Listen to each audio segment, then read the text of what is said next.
Tom Grundy, he is the editor-in-chief and founder of the Hong Kong Free Press. Good to have you with us, Tom. What do you make of Xi's comments today? Hi, Adrian. Well, the city is awash with government ads hailing stability, prosperity, and a new era. Xi Jinping just there talking about a transition from chaos to order.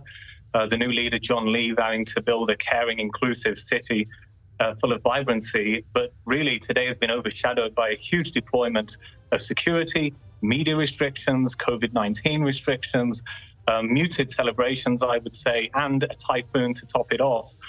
Meanwhile, outside the inauguration venue, it's surrounded by police and 2-meter-high water-filled barriers, road closures across the city. So for all this talk of stability, Beijing and Hong Kong are not exactly exuding confidence with this rather unprecedented security blanket today.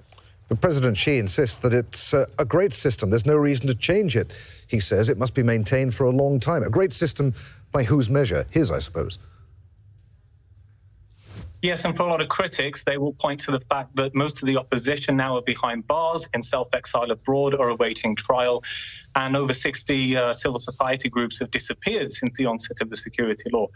Bear in mind, July 1st used to be a huge, colourful, pro-democracy carnival of dissent. Hundreds of thousands would turn up to protest, and you would see dozens of these now disbanded groups seeking to raise funds. The last stand really are the League of Social Democrats, an activist group who were told to stay home this year, and the first time in memory that they have not been on the streets. I would say perhaps that this is the only government event in Hong Kong post-colonial history that has been completely protest-free.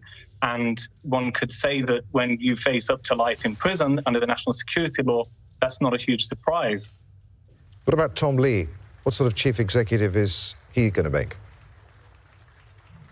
Well, Lee is an ex-police officer. He is a hardline security chief formerly, and that perhaps demonstrates Beijing's ongoing insecurities about the city in their choice of him.